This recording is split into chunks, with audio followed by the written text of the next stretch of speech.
Very good evening and welcome to our new series of Breeding to Win, and there are a couple of new additions to the series. We're going to be doing it on a weekly basis now, so fantastic news. Every Sunday evening we'll be bringing you Breeding to Win, and that 7:30 slot or directly after the last available race on the Sunday. We're going to be bringing you plenty of news. We've got a great team of sponsors that will be supporting the show as well, and we're going to be linking a couple of inserts between Johannesburg and Cape Town as well. On that note, let's cross to Julie in Johannesburg. Thank you, Grant, and great to be back on the Breeding to Win show from the Johannesburg studio. Certainly looking forward to the new Breeding to Win season with countless guests, beautiful inserts, and of course, wonderful thoroughbreds. Grant, tell us what we can look forward to on tonight's show. Yeah, we've got an exciting lineup for tonight's show. We're going to be starting off with a guest, and our first guest of the series is going to be John Freeman. John is the stallion manager for Twice Over. He also looks after racing interests from Bernard Cantor and Jack Mitchell, and obviously very involved in the Snaith Racing team's operation as well. And what a Durban July the Snaith team had. 1, 2 and 3 in the Vodacom Durban July, along with some other successes on the day. It'll be great to catch up with John Freeman. We also hear a little bit more from John O'Snaith. John O'Snaith will be catching up with Fiona Ramsden about the July success story for the Snaith Racing team. And then we also kick off with Corné Orfer's view. Now, he didn't quite have the same success story. He was on board White River, and White River played up in the parade ring. He played up on the way down to the start, and pretty much his race was run prior to the gates opening. Busy show, but finally Fiona will be catching up with Jacques Charles, and he'll be chatting to us about the CRT sale that's taking place out at Turnbull on the 26th of July.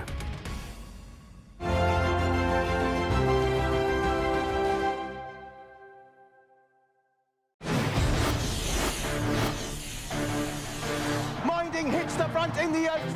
Her 1,000 guineas success. Minding outclassed them. Architecture gallant in defeat.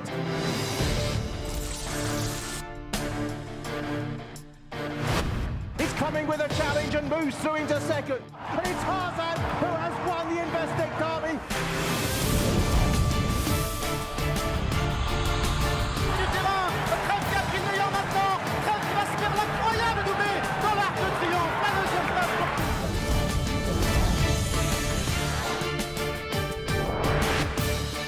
A length and a half away. He's 2 lengths in front. Chrome turns to gold.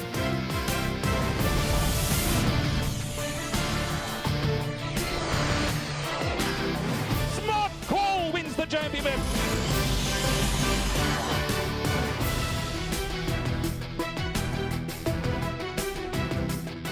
Absolute thriller going to the line. It's Durban July.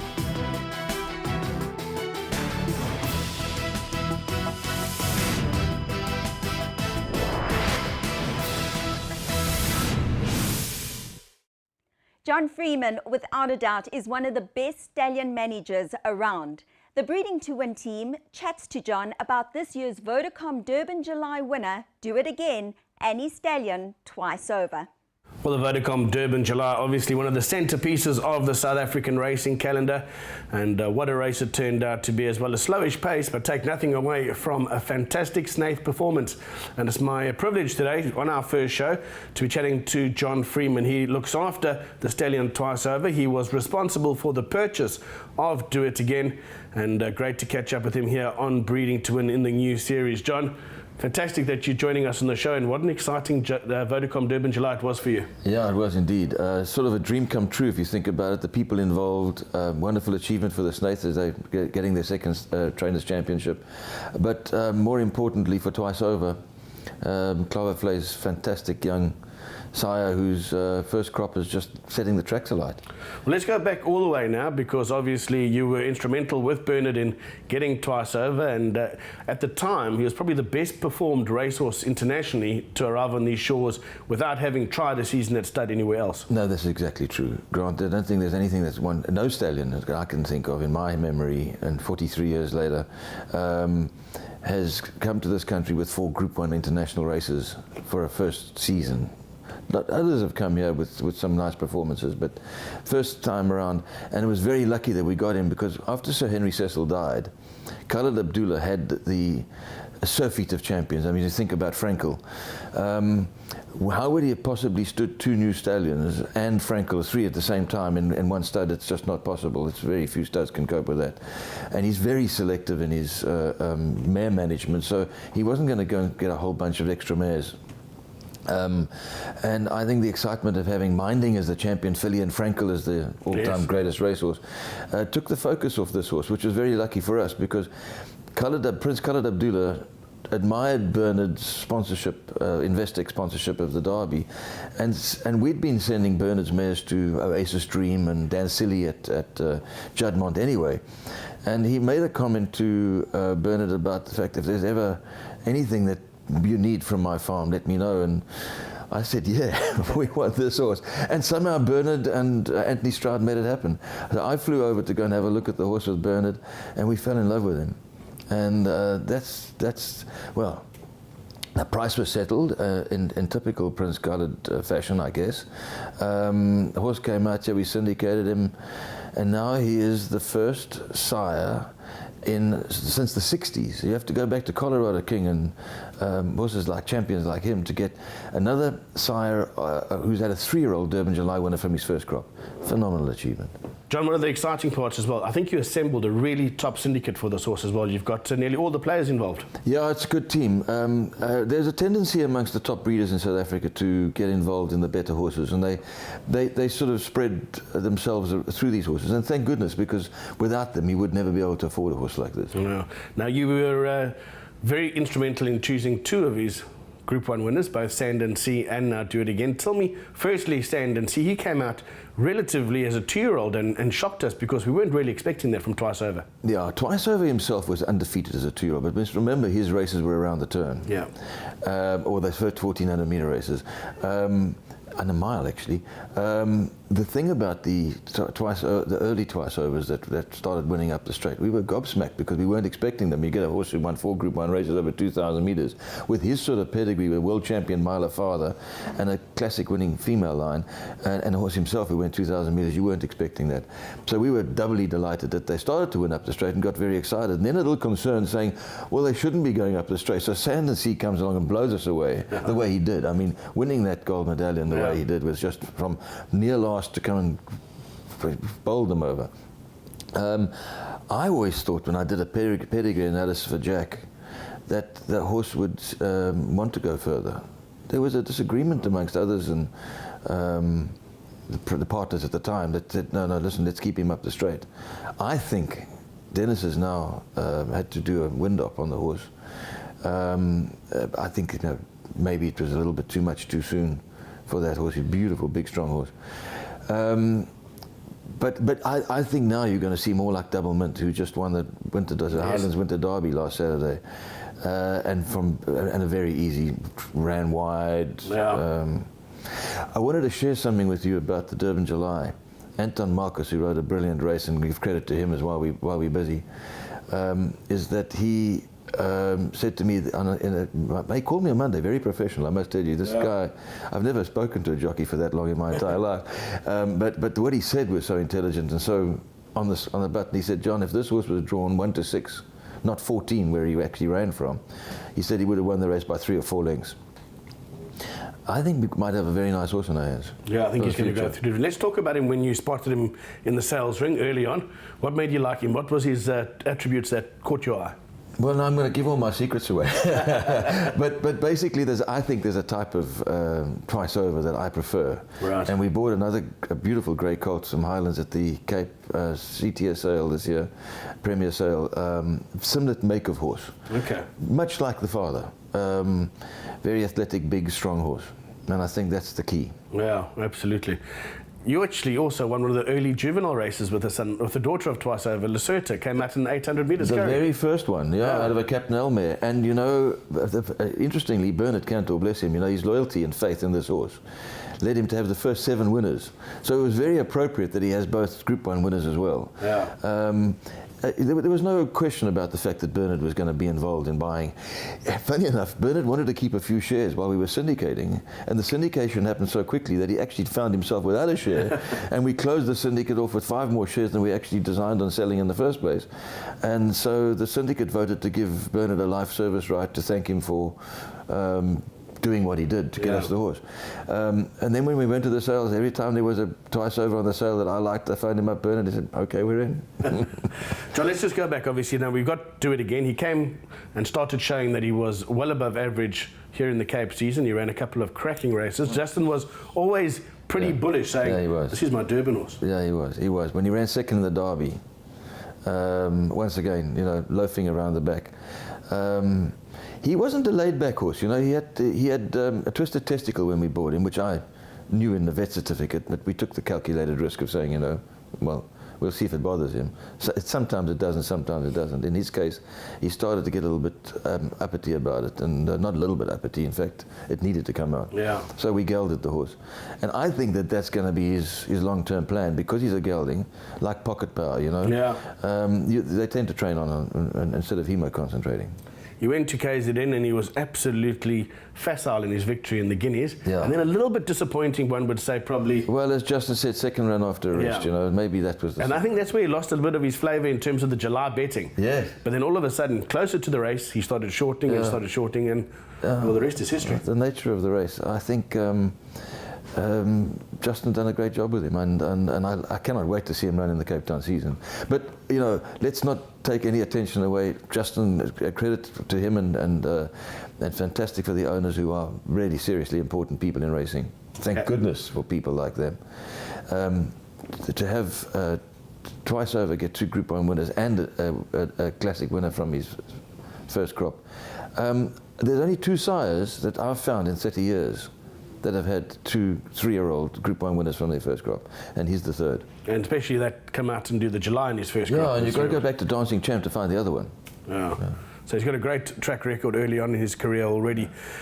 The relationship with you and obviously the partners in Do It Again, obviously special as well, because they're not just clients of yours, they're friends of yours as well. They are lovely people, and so meaningful for racing. Thank goodness we have people like that are prepared to invest in our industry, because that's what it's all about. Breeding season not far away. Obviously your stallions are looking pretty full. Twice Over, just about full, or is he full now? No, he's full. Is he full? Yes, in fact, all of Give Me the Green Light. Where do I start? Capnell's no longer with us, sadly. Dynasty is reserved for shareholders only. If you want a service, you've got to get through one of them. Give Me the Futura's doing a very good book. He's got nearly 100 mares already. Give Me the Green Light's fully booked.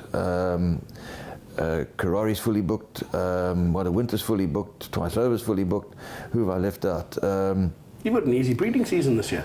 Your stallions are full. There's a couple of the younger boys. Oh, Master of My Fate's fully booked. Jackson's got a very good book.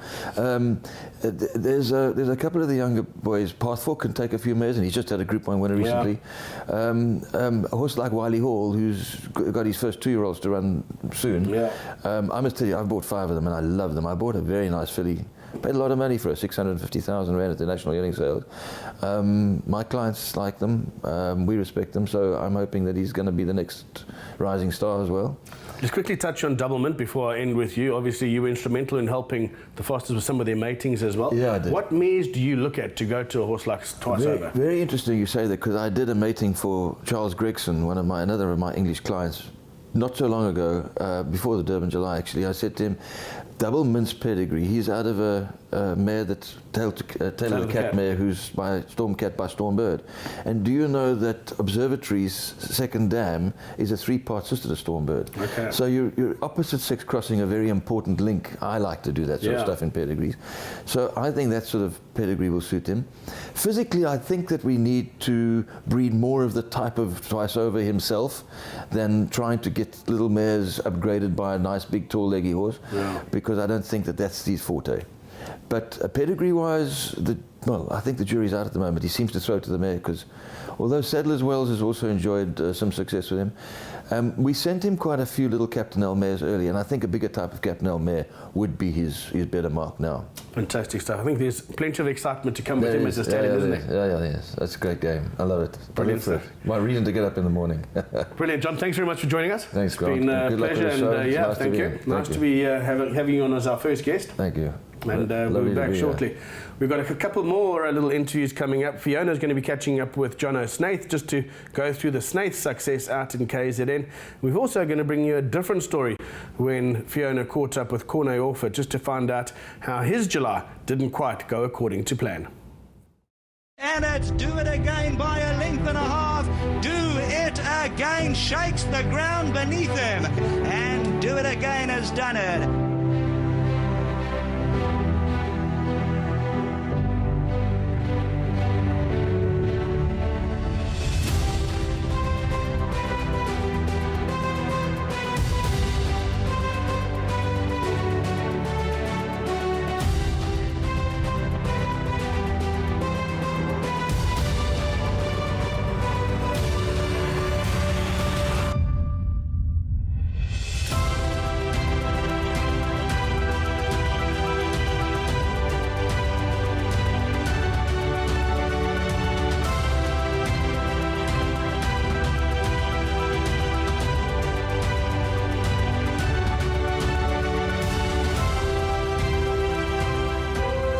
Twice Over joins a band of elite sires that have produced Durban July winners.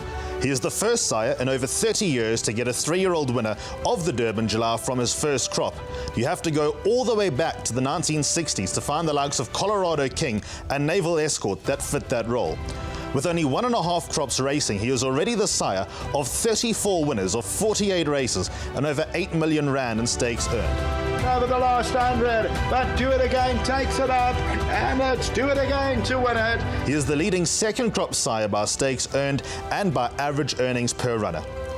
Twice Over, who was himself unbeaten in 2 starts at 2 years, got early 2-year-old winners like the seasonal Cape Breeders and KwaZulu-Natal Racing's champion 2-year-old Sand and Sea, winner of the Grade 1 gold medallion.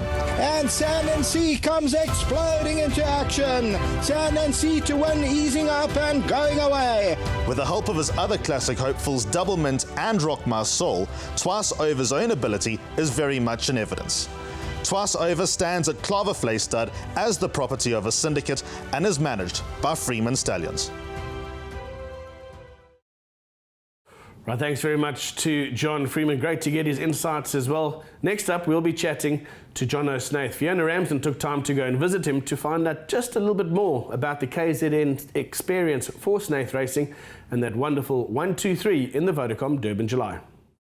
Well, what a phenomenal season Snaith Racing has had. It all started here in Cape Town back in January with, of course, Snowdowns and O Susanna taking the spoils, and it's continued for the Durban season. And what an achievement. The first 3 and the 5th horse home in this year's Durban July. And with me this morning is John O'Snaith to take us through what a phenomenal year they have actually had. Jono, it's just been absolutely outstanding for you guys. Yes, you know, we couldn't have scripted it any better, and we changed a few things going into the season. And it just seemed, you know, after the Cape season, we thought, no, we couldn't do much better than that. And then came the Durban season, and Justin moved his entire family up there and just put his head down. The only thing he took with him was polo ponies, so he did horse racing, polo ponies, horse racing, polo ponies, and he's just been phenomenal. And you know, I think he's the best trainer in the country, but I'm a bit biased. Absolutely, no, he's certainly showing that. And obviously, you went to Durban with a strong hand. Yes. And just to qualify that amount of horses for the Durban July in itself is an amazing achievement. Yes, you know, and we start quite early, even in like November the previous year, we sort of like earmark horses that we think will be good handicap horses that we'd like to get into the July with as little weight as possible. So it's not just a process where we nominate and just hope for the best. We try and get those horses into the races and, you know, steer clear of penalties along the way. and just get them into a competitive weight. And a classic example is a horse like Made to Conquer. We said to the owners at the time, let's give him a break, let's not go through the Cape Summer season, and he's a July horse. And he just got better and better, and it was very close, and it was just unlucky we couldn't give Jeff his first July win, but it was a major effort on his behalf, and it was a lovely that he could go so close in his final race. I must say, it's very difficult to keep all your owners happy, and it was sad to see Jeff just get beaten, but of course an amazing achievement for Do It Again. What a beautiful horse. He won his first big race in Durban, and then maybe second run after a break, didn't do so well, and then wow, the July. Yeah, and I think he needed that second run, and in saying that, it's just wonderful to see the type of people that we trained for, that the first people to congratulate us were the people that ran behind us. So, it just shows you a lot, the type of people we have in racing, and lucky to have in this game. And, Do It Again, he did everything right. From when he ran second in the Derby here in Cape Town, it was an eye-catching performance. He came from a long way back. Eyes Wide Open was the obvious horse in the July after that, but he obviously had his issues, and that opened up an opportunity for Do It Again. And I think, being like his father twice over, he just got better with age. And I think we still haven't seen the best of this horse, and I think he's going to be a much better 4-year-old. And he just, throughout the Durban season, you could just see him progressively getting better. He had a flat run in the Daily News. I don't believe that was his run. He subsequently showed that in the July that he ran below par. I think he's probably a little bit underdone, and there was a second run after a long rest. So he bounced back in the July, and what a way to do it. He never looked like, for me, it never looked like losing from 400 out. He's a smashing looking individual, and of course then Twice Over's doing so well because you've now had Doublemint win the Winter Derby at the weekend, so Twice Over's doing amazingly well. There's been no secret with what we think of Twice Over, and it goes a long way back. We were sitting in John Freeman's box at the National Sales, I think it was about 2-3 years ago, and there was this brochure on Twice Over, and Justin and I started reading it, and for us he was the best performed racehorse ever to come to South Africa, and we love the fact that he never stood anywhere. This was his first sort of venture to stud. And from day one, we just liked his credentials, and we went in and we bought a lot of them. And Twice, Do It Again, in that year that we bought him at the national sale, for us, he was probably the best looking son of any stallion that year. And he just caught our eye. He's a magnificent looking individual. And in that year, the one that the other yearling that really stood out for us was Sand and Sea, also by Twice Over, that Dennis Dreyer trained. And I thought before he had his issues, he was a champion. I mean, he won a Group 1 at 2, and I think he would have gone the whole way had he not had his problems. So a stallion to throw those types of horses in his first crop is just phenomenal. So, they're two very good looking individuals, Sand and Sea as well. A lot of our stallions are getting to that sort of age. And for Cloverflare, what a replacement for Captain L. And we were huge fans of Captain L, and he did us proud. We had many Group 1 winners out of Captain L's progeny, and hopefully Twice Over is the next. And we went and bought a lot this year. The prices, he had a bit of a quiet spell, but we were shouting off, this stallion is going to be the next big thing, and not many people listened. They were going for reasonable prices, and luckily we got, a lot of his produce this year, and I think the future will look good, and I think now people will take notice of the stallion. I think it's going to be very difficult to buy them now. So. Yeah, absolutely, it's fantastic. But as a stable, Snaith Racing, it was your first Met this year that you've actually won. You've won in July before, but what an achievement to have the first 3 home, and of course the 5th horse as well. Yeah, and Justin was pretty quietly confident going into the race. He said, I can't do more, and he said the horses are he's got them all there, sound and amazingly well. The only disappointment obviously was African Night Sky. Things didn't go his way in the race, and he was forced to race early and over race early, and that cost him a major sort of chance in the race.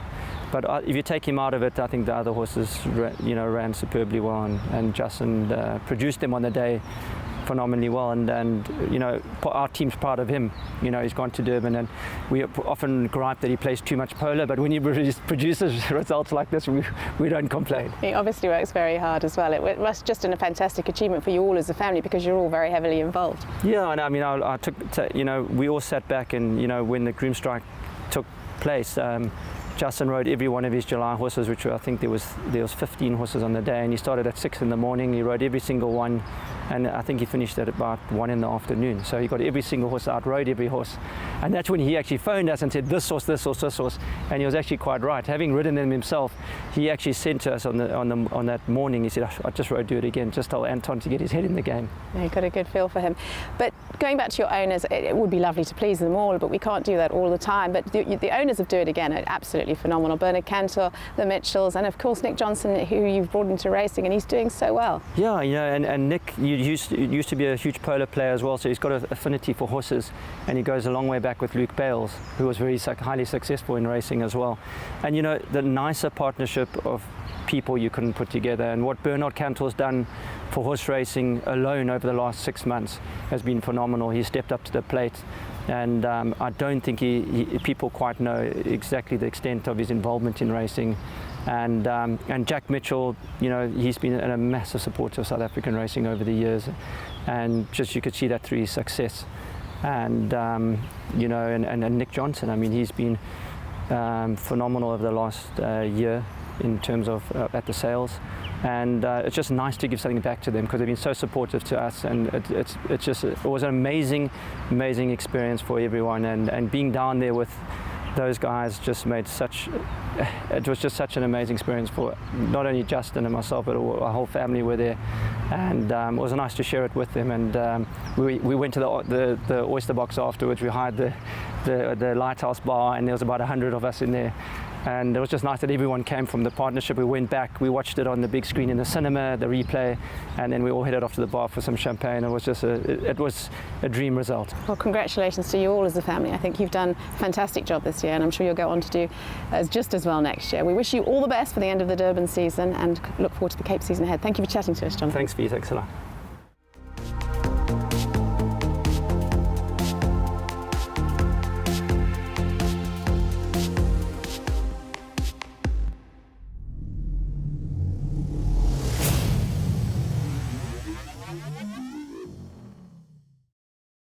Well, a lot has been said about this year's Vodacom Durban July. We chat to Corné Orfer about White River's antics in the parade ring. Well, July Day was once again a very, very exciting day's racing, and what a super achievement for the Snaith stable, finishing first, second, third and fifth in the race. Now, for some of the fancied runners, things didn't quite go their way, and jockey Corné Orfer was aboard White River, one of the really fancied races and much talked about horse. Corné, from your point of view, it just didn't go your way, did it? From the paddock, you were already sort of getting in a bit of a spin, and your horse was performing and things weren't going right. Yeah, Fee, you know, he's when he was a colt, he was a very full of himself horse, and we gelded him, and we got him fairly quiet at the moment, but he got a bit of a spark in the parade ring. He took off with me. Luckily the grooms let go of him, and I managed to get him calmed down again. But you know, already there, big day, a lot of people there.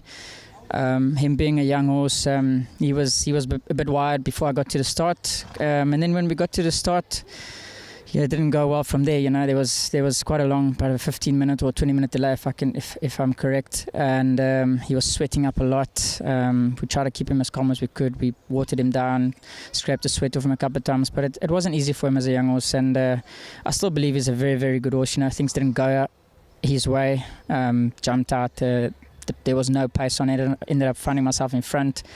I think I should have actually just let him stride along a little bit, and then he probably would have run a little bit of a better race. But try to get him, I try to get something in front of me, just so he could, for the first time going to 2-2, try and see it out properly. But yeah, like I said, it didn't really go our way.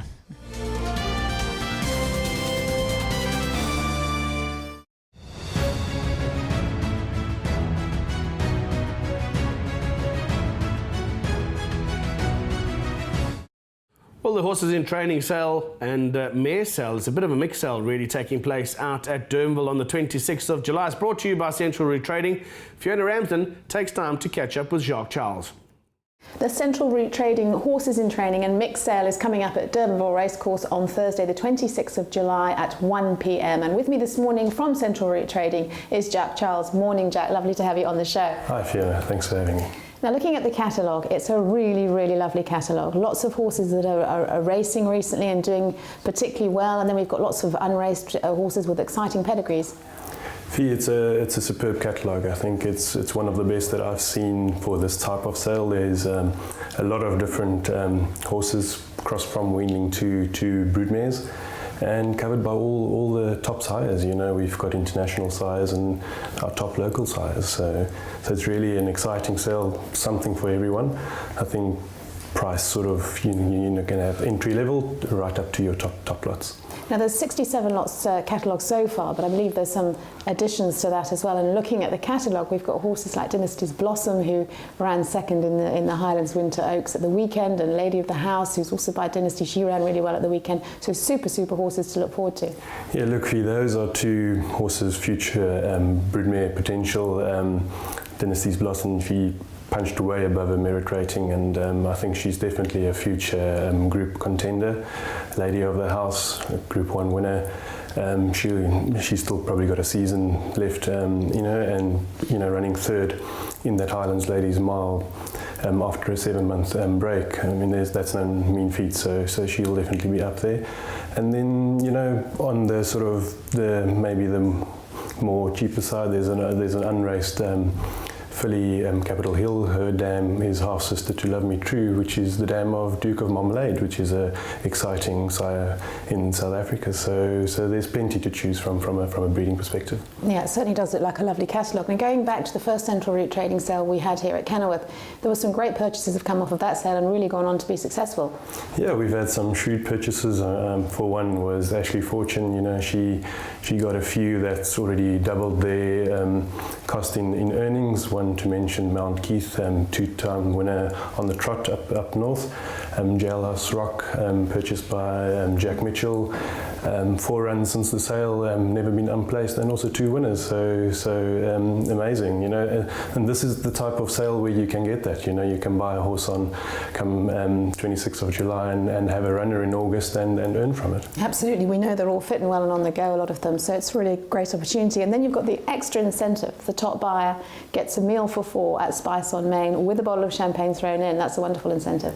Yes, I believe it's quite a special bottle of champagne. So great to have Paolo support us, and it's a nice little incentive and for the racing community, so that should be exciting. And Sugar Hotel, obviously the hotel, and Spice on Main, the restaurant, great to have them on board. And the catalogue is actually out on paper, but for those who haven't managed to get hold of one, is there a website and a way that they can see the catalogue and get more information about Central Route trading? Yes, it's on the website www.centralroute.co.za. You can also, it's been published through various media and Twitter. Go straight to the website and you'll find it there. Well, there was certainly a super turnout at the last sale, and this has been very well advertised, and I'm sure we're going to see a lovely crowd of purchasers out at Durbanville on Thursday the 26th of July.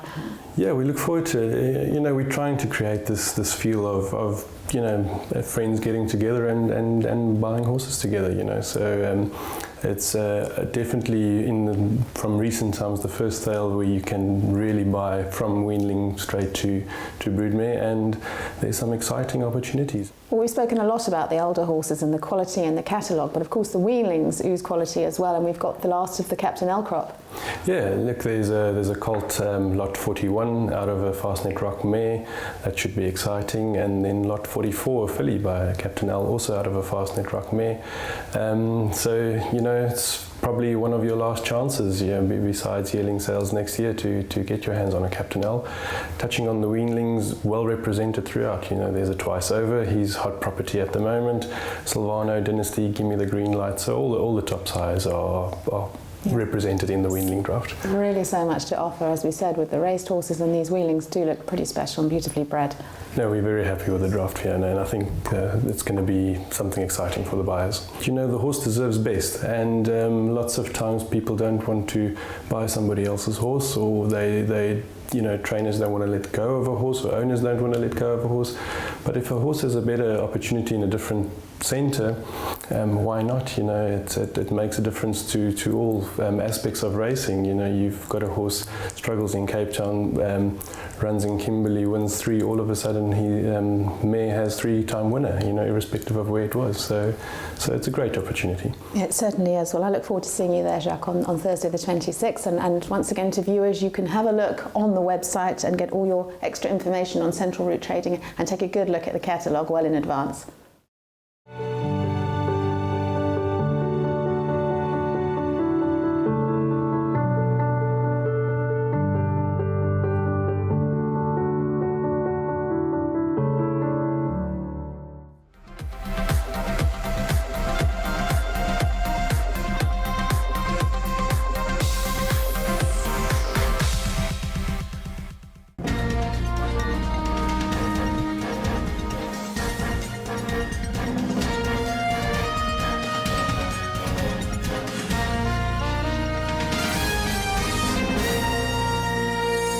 Well, that's a wrap from Cape Town. Julie, we'll be handing back to you. We know you've got a couple of very nice guests lined up for us in Johannesburg for next week's show, and we look forward to hearing about that from you. But from Cape Town, we wish you a very enjoyable Sunday evening, and we'll see you next week. Thanks, Grant, and thank you to the viewer for joining us for the show. I look forward to meeting up with you again, same place, same time next week, when we chat to our champion jockey of the season. Until next week, from myself, Julie Alexander, and the rest of the Breeding to Win team, good night.